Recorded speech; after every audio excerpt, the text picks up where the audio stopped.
Hello dear students, welcome to ASC starter. कैसे हैं आप सब। आज की जो वीडियो है वो 7th क्लास की मैथमेटिक्स के रिगार्डिंग ही रहेगी। इसमें हम पार्ट 2 करने जा रहे हैं। जिन बच्चों ने पार्ट 1 नहीं देखा तो वो प्लीज वीडियो को देख लें, डिस्क्रिप्शन में लिंक मिल जाएगा, प्लेलिस्ट भी बनी हुई है। ठीक है, हिंदी मीडियम इंग्लिश मीडियम दोनों बच्चे ध्यान से समझेंगे, बहुत ही आराम से एक एक चीज प्यार से समझाएंगे हम। ठीक है, तो यहाँ पर हम सेक्शन बी करने जा रहे हैं। ठीक है, सेक्शन बी हमारे सामने अब। तो देखिए, पहला क्वेश्चन यहाँ पर आप हिंदी में देख रहे हैं और ये इंग्लिश में। तो यहाँ पूछा गया है कि इसमें कितनी सममित रेखाएं होंगी। यहाँ पर पूछा है कितनी सिमेट्रीज होंगी इसमें। तो आपको क्या करना, सिमेट्री मतलब पता क्या होता है, जो एक किसी भी चीज को ना दो इक्वल पार्ट में डिवाइड करे। तो कैसे कैसे डिवाइड कर सकती है, एक ऐसे कर सकती है, इधर कैसे बराबर है, दूसरा ऐसे कर सकती है, हाँ या ना कर सकते हैं। तो इसको हम यहाँ पर किसे बोला ड्रॉ करके दिखाओ, तो एग्जाम में आंसर शीट में जो है ड्रॉ करके दिखा दोगे, आप अच्छे से बनाओगे स्केल से। ठीक है, और इस तरीके से एक लाइन ऐसे ड्रॉ कर दोगे और एक लाइन ऐसे ड्रॉ कर दोगे। ठीक है, और लिख दोगे इसकी दो सिमेट्री है, कितनी है, दो। क्लियर हो गया पहले वाला, एक ऐसे कर देंगे और एक ऐसे कर देंगे। क्लियर। अब आ जाओ नेक्स्ट क्वेश्चन पर। नेक्स्ट क्वेश्चन है हमारे सामने, ये आप देख सकते हैं। देखिए, इसने बोला है कि अगर ये दोनों लाइन पैरेलल है तो इसने बोला एक्स की वैल्यू निकालो। देखो, इनमें कोई फॉर्मूला नहीं होता, तो पहले हमें फॉर्मूला निकालना पड़ेगा। ठीक है, देखिए ऐसा कोई भी क्वेश्चन है ना बच्चों, हालांकि बुक का क्वेश्चन है, पर आपको एक बात हमेशा याद रखनी है कि कौन सा फॉर्मूला लगाना आपको पता होना चाहिए। देखो, सबसे पहले आपको पता होना चाहिए, अगर दो लाइन पैरेलल है तो और कोई लाइन इसको काट के जा रही है, इसको ट्रांसवर्सल कहते हैं, हिंदी में त्रियक रेखा कहते हैं, इनको समांतर या पैरेलल लाइन कहते हैं। तो फॉर्मूले कौन कौन से होते हैं, एक तो लाइन के ऊपर वाला होता है, जैसे ये और ये, इसको क्या बोलते हैं, करस्पॉन्डिंग एंगल बोलते हैं, संगत कोण बोलते हैं। ठीक है, दूसरा अगर हम बात करें, ये हमने लाइन ड्रॉ करी, ठीक है, और इस तरीके से हमने लाइन डाली, तो ये वाला एंगल ये वाले एंगल के बराबर होगा, इसे हम बोलते हैं alternate interior angle. Alternate interior angle Hindi में अंतः एकांतर कोण बोलते हैं। अगर हम बात करें तीसरा रूल, अगर हमने दो लाइन डाली पैरेलल और ये लाइन काट की जा रही है, तो इन दोनों का अंदर का टोटल 180 डिग्री होता है। ठीक है, सुन रहे मेरी बात। ठीक है, तो ये कौन सा कोण है, संगत कोण। कौन सा है, संगत कोण। ठीक है, हिंदी में बोलते हैं इसे संगत कोण, इंग्लिश में बोलते हैं करस्पॉन्डिंग एंगल। कौन सा, करस्पॉन्डिंग एंगल। ठीक है, ठीक है बच्चों, ये कौन सा, अंतः एकांतर कोण। देखो, मैं एक्स्ट्रा भी साथ में बताऊंगा, और कोई क्वेश्चन आगे कर तो लोगे। अंतः एकांतर कोण इंग्लिश में अल्टरनेट इंटीरियर एंगल। ठीक है, आप ऐसा सोचो कि मैं आपके पास में बैठा हूं और आपको एक चीज समझा रहा हूं। ठीक है, अल्टरनेट इंटीरियर एंगल। और यहाँ पर ये दोनों अंदर है ना, दोनों देखो, ये भी लाइन के अंदर, ये भी लाइन के अंदर है, इसे बोलते हैं इंटीरियर एंगल। ठीक है, इंटीरियर एंगल हिंदी में बोलते हैं अंतः कोण। ठीक है, अंतः कोण खाली लिखना बहुत जरूरी है। ठीक है, तो एक फॉर्मूला ये वाला होता है, एक फॉर्मूला ये वाला होता है, एक फॉर्मूला ये वाला होता है, और एक कौन सा होता है आगे बताता हूं। अगर ये लाइन है और ये लाइन इसको ऐसे इंटरसेक्ट कर रही है, तो इसका टोटल 180 होता है, इसे बोलते हैं लीनियर पेयर, हिंदी में बोला जाता है रैखिक युग्म। ठीक है, फिर नेक्स्ट है, अगर ये लाइन इस लाइन को इंटरसेक्ट कर रही है, तो ये दोनों जो है ना एंगल हमेशा बराबर होते हैं, इसे बोलते हैं वर्टिकली अपोजिट एंगल। पता है बच्चों, एक चीज बताऊं, अभी ना 9th क्लास में क्वेश्चन आया था, बहुत इजी था, अगर जिस बच्चे ने ध्यान से पढ़ा होगा ना वो बता देगा। और मैं आपसे पूछ रहा हूँ, वर्टिकली अपोजिट एंगल बता रहा हूँ, इसे बोलते हैं शीर्षाभिमुख कोण। पता है क्या आता है क्वेश्चन, मैं बता रहा हूँ, अभी 2 मिनट रुको। शीर्षाभिमुख कोण लिख दो पहले, ये देखो, ये क्वेश्चन आया था कि अगर वर्टिकली अपोजिट एंगल है और इसमें ये एंगल और ये एंगल एक्यूट एंगल है जो बराबर है, तो जो बाकी ये जो एंगल बचे ये वाले, तो ये वर्टिकली अपोजिट एंगल है। वर्टिकली मतलब आमने सामने, आमने सामने के कोण बराबर होते हैं। अगर ये 40 का तो ये 40 का होगा, और ये कितना बचा 140, ये भी 140 होगा, तो क्या ये दोनों बराबर होंगे। हाँ, उसने बोला था कि अगर ये दोनों वर्टिकली अपोजिट एंगल हैं तो ये भी वर्टिकली अपोजिट एंगल है, तो ये कौन से हैं। उसने बोला था अगर ये एक्यूट है, क्या है, तो ये क्या होंगे, ऑब्ट्यूज। जिन बच्चों ने ऑब्ट्यूज बता दिया ना, बिल्कुल ठीक, क्योंकि ये एमसीक्यू में 9th क्लास में क्वेश्चन आया था कि अगर एक वर्टिकली अपोजिट एंगल एक्यूट है, एक्यूट का मतलब होता है 90 से छोटे, तो दूसरे वाला एंगल क्या होगा, अगर एक जोड़ा न्यून कोण का है तो दूसरा जोड़ा क्या होगा, ऑब्ट्यूज का होगा। ठीक है, आपको पता होना चाहिए 90 से कम वाले को एक्यूट कहते हैं और 90 से ज्यादा वाले को ऑब्ट्यूज कहते हैं। ठीक है, इसे क्या बोलते हैं? अधिक कोण, इसे क्या बोलते हैं? न्यून कोण बोलते हैं। ठीक है, ठीक है, जो अभी पेपर में आया ना वही क्वेश्चन मैं आपको बताता हूँ, ज्यादा बड़ा नहीं बताता, फिर ऐसे बहुत लंबी वीडियो होगी। ऐसे क्वेश्चन के लिए अलग से वीडियो ले आया करेंगे, ठीक है ना। तो देखो यहाँ पर आपसे क्वेश्चन पूछा था, बाकी आप कमेंट करके बताना आपको कैसी वीडियो चाहिए, मतलब पेपर के बीच में एक्स्ट्रा समझाऊं या पहले पेपर समझाना ज्यादा बेटर रहेगा मेरे हिसाब से। तो अब देखो ये एक्स निकालना है, तो पहले हमें ये एंगल निकालना पड़ेगा, क्योंकि इनका कोई फॉर्मूला नहीं होता, पहले इसको एंगल 1 मान लेंगे। ठीक है, तो एग्जाम में आप कैसे करोगे? एंगल 1 प्लस 110 इज इक्वल टू 180 लिख देंगे। ठीक है, तो एंगल ए कितने का आ जाएगा? 180 प्लस का 110 माइनस का हो जाएगा, तो आंसर कितने का आ गया? 70 डिग्री का आ गया। ठीक है, यहाँ पर इनका टोटल 180 क्यों हुआ है? इनका जो टोटल है ना वो 180 क्यों है? इसको हमने 1 माना ना, इसका 180 क्यों हुआ है? आप लिखोगे ये लीनियर पेयर है। क्या है? लीनियर पेयर, हिंदी में लिखेंगे रैखिक युग्म। फिर उसके बाद आप ये लिखोगे एंगल 1 बराबर एक्स क्यों होगा? एंगल 1 बराबर एक्स क्यों होगा? क्यों होगा? बराबर कितने को? 70 डिग्री क्यों होगा? Corresponding angle. ये थोड़ा सा मैंने टाइम इसमें इसलिए ले लेता ताकि कंसेप्ट बता सकूं।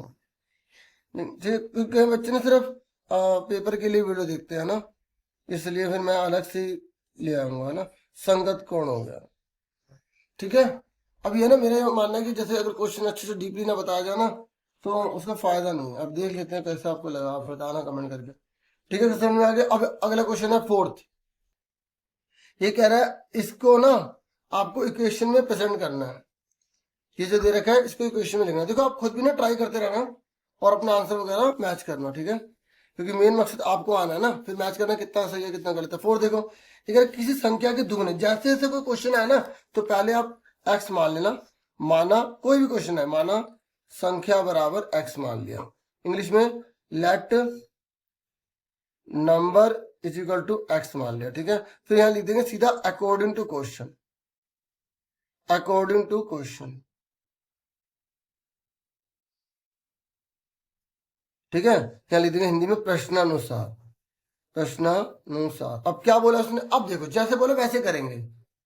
देखो ये हिंदी में और आपके सामने यहाँ पर इंग्लिश में। तो इसने क्या बोला? पहले हम इंग्लिश में पढ़ लेते हैं। तो कह रहा है 13 घटा दो एक नंबर को डबल करके तो 3 आता है। हिंदी में क्या लिखा है? किसी संख्या के डबल करके, दुगना मतलब डबल करके, उसमें 13 घटा दो 3 आता है। तो इक्वेशन क्या बन गई? किसी संख्या में ट्वाइस कर दो, कर दिया, उसमें से 13 सब्ट्रैक्ट कर दो तो क्या आता है? यहाँ पर 3 आता है। तो बस आंसर आ गया। इतना ही करना था इसमें, इक्वेशन बनाने से, सॉल्व करने के लिए नहीं इसने बोला। तो हमें यहाँ पर केवल इक्वेशन बनाने के लिए बोला था और हमने जो है यहाँ पर इक्वेशन यहाँ पर बना दी। ठीक है, और अगर मान लो हमें सोल्व करने के लिए बोले तो हम सोल्व कैसे करेंगे? देखो हमने इक्वेशन क्या बनाई थी? 2x माइनस 3 इजिकल टू 3 बनाई थी। तो अगर सोल्व करने के लिए बोले, देखो सोल्व करने के लिए बोला नहीं है तो करना नहीं है, मैं आपको फिर भी एक्स्ट्रा बता रहा हूँ। तो माइनस का 13 जाके प्लस का हो जाएगा। देखो पहले कांस्टेंट को लेकर जाएंगे जिसके साथ वेरिएबल ना हो, फिर उसके बाद इसको ऐड या सब्ट्रैक्ट करो, दोनों प्लस किया तो जुड़ गए 16 हो गए। उसके बाद मल्टीप्लाई दो जाके डिवाइड हो जाएगा, तो 16 का आधा कितना हो गया? 8 आ गया। अब चेक कर लो, क्योंकि एग्जाम में अगर ऐसा क्वेश्चन आएगा तो फिर चेक भी करना पड़ेगा। चेक कैसे करेंगे? इसमें पुट करेंगे हम। तो जहां 2 की जगह 2 लिखेंगे अगर क्वेश्चन में बोलता तो, क्योंकि आना तो है ऐसा क्वेश्चन, इसे पहले भी करवा दूं। एक्स कितना है? 8, 13 का 13 इजिकल टू में 3। अब 8 दूनी 16 माइनस 13 इजिकल टू में 3। 16 में से 13 का 3 बराबर 3 आ रहा है। तो अगर LHS बराबर RHS आ रहा है तो हमने सही करा। तो ऐसे चेक भी करना होगा आपको, अच्छे से करना होगा। क्लियर हो गया? अब उसके बाद नेक्स्ट क्वेश्चन देखो, यहाँ पर ये कह रहा है अगर ये नहीं करना तो ये अलग कर दो। इसमें इक्वेशन बनी बनाई है, इसको सोल्व करने के लिए बोला है इसने। ठीक है, क्या बोला है? सोल्व करने के लिए। तो सोल्व करने के लिए बोला है, तो फोर्थ का अगर मैं और वाला क्वेश्चन करूंगा तो देखो अपने आप बच्चों करना। ठीक है, और मुझे कमेंट करने से कर सकते हो कि क्या आंसर है आपका, या मैच कर लेना। देखो प्लस का 10 जाके क्या हो जाएगा? जल्दी बताओ। माइनस का हो जाएगा।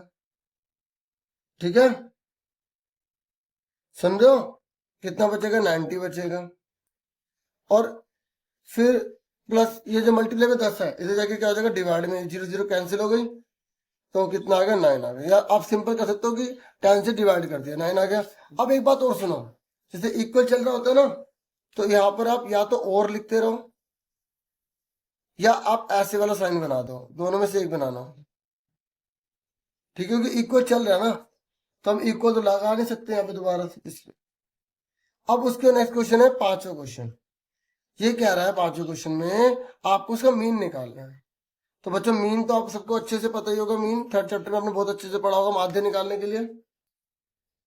देखिए सबसे पहले आप चाहे तो फॉर्मूला लिख सकते हैं एग्जाम में, अगर नहीं लिखेंगे ना तब भी कोई दिक्कत नहीं है। तो अब सबसे पहले मैं हिंदी में लिख देता हूँ माध्य। तो अगर आप फॉर्मूला लिखना चाहते हो तो लिख सकते हो अनुप्रयोगों का योग, अनुप्रयोगों का योग बटे में अनुप्रयोगों की संख्या, ठीक है, अनुप्रयोगों की संख्या। और इसे इंग्लिश में बोलेंगे mean is equal to sum of observation, sum of observation upon में total number of observation, total number of observation, ठीक है, ये आपको ध्यान में रखना है।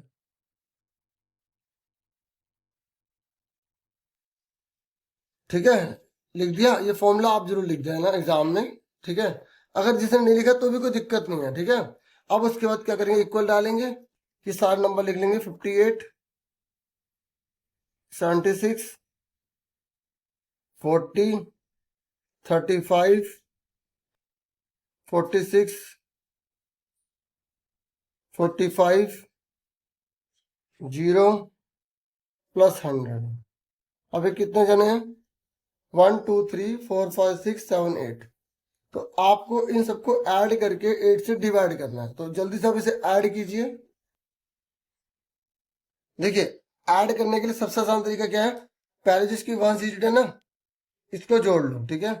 तो 8 से 14, 14 5 19 और 6 25 और 5 30, 0 आ गया, ऊपर 3 बचे, ठीक है। तो 7 5 12, 12 4 16, 16 3 19, 19 और 4 23, 23 और 4 कितने हो गए 27, 27 और 3 हमने जोड़े थे तो 30, ऊपर 3 हासिल, 3 और 1 4, 400 आ गया।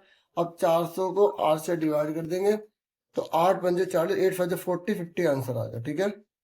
क्लियर हो गया सबको, ठीक है, आगे समझ में। अब उसके बाद नेक्स्ट क्वेश्चन देखो, नेक्स्ट क्वेश्चन हमारा कौन सा है, यहाँ पर इन्होंने बोला 6 क्वेश्चन में, ठीक है, ये देखो हिंदी में भी देख लो।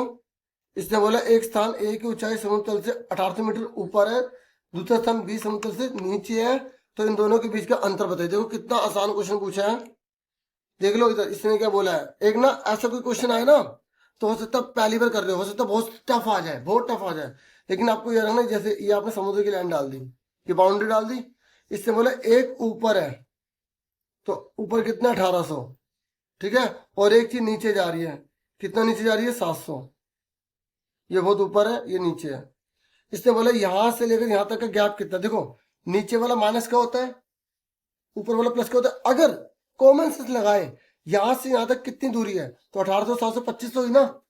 लेकिन अगर हम न्यूमेरिकल में करेंगे, क्योंकि इसने बोला दोनों का अंतर पता लगाओ, ठीक है, दोनों का डिफरेंस पता लगाओ, तो आप क्वेश्चन नंबर 6 लिखेंगे, ठीक है। तो आप लिखेंगे डिफरेंस,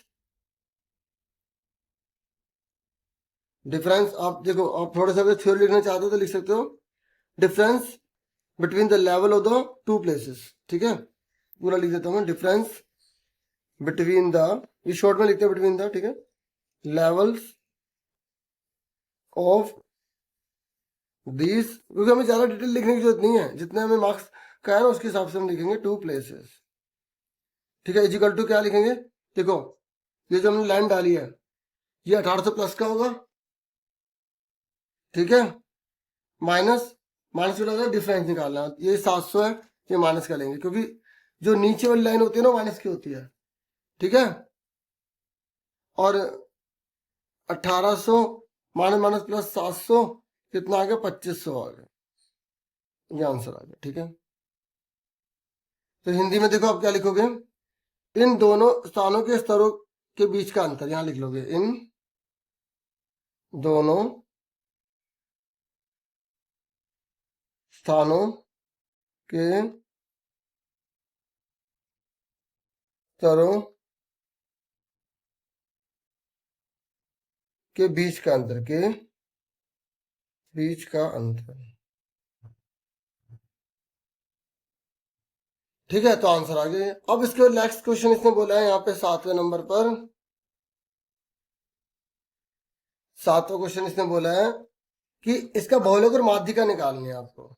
ठीक है, तो हम ये नए पेज पर यहाँ पे कर देते हैं। तो देखो यहाँ पर इंग्लिश में देखो इसने क्या बोला है, मोड और मीडियन निकालना है। तो सबसे पहले ऐसा कोई भी क्वेश्चन आ जाए ना, तो पहले उसे असेंडिंग ऑर्डर में बदल देना। स्पेशली जब इसने मीडियन निकालने के लिए बोलेगा ना, तो आपको उसको असेंडिंग ऑर्डर में बदल देना। ठीक है, तो ये क्वेश्चन दे रखे, पहले क्वेश्चन उतार लो। 13, 16, फिर 12, 14। इसमें जोड़ना वोड़ना नहीं है हमें, क्योंकि हमें मीडियन निकालना है, और मीडियन में कोई बीच में होता है। फॉर्मूला अगर आपको पता है तो अच्छी बात है। ठीक है, बस हमें इसे असेंडिंग में लिख देना। पहले ना गिन लो कितने जने हैं, ताकि एग्जाम में कोई गलती ना हो हमारे से। 1 2 3 4 5 6 7 8 9, और हमने सही उतारा 1 2 3 4 5 6 7 8 9। जैसे पेपर में करना चाहिए ना, मैं वैसे आराम से कर रहा हूँ। मुझे खुद करने के लिए वैसे नहीं कर रहा मैं, ताकि बच्चा सीख सके ना। मुझे तो आते फिर मैं ऐसे कैसे करूँगा ना, इसलिए आराम से करा रहा हूँ। तो देखिए सबसे पहले छोटा नंबर कौन सा है, देखो 12 है। 2 बार 12 है, 2 बार लिख दिया 12। फिर कौन सा नंबर है, 13 है। 13 भी 2 बार है।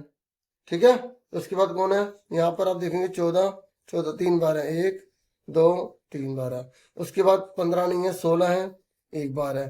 फिर 17 नहीं है, 18 नहीं है, 19 है, 1 बार है। अब चेक करो, 1 2 3 4 5 6 7 8 9, 1 2 3 4 5 6 7 8 9, मैंने पूरे लिख लिया इसका, मैंने कोई छोड़ा नहीं है। अब इसने बोला है यहाँ पे पहले मोड निकालो। क्या निकालो, मोड। मोड यानी कि होता है बहुलक। बहुलक क्या होता है, सबसे ज्यादा बार होता है, तो बहुलक लिख देंगे।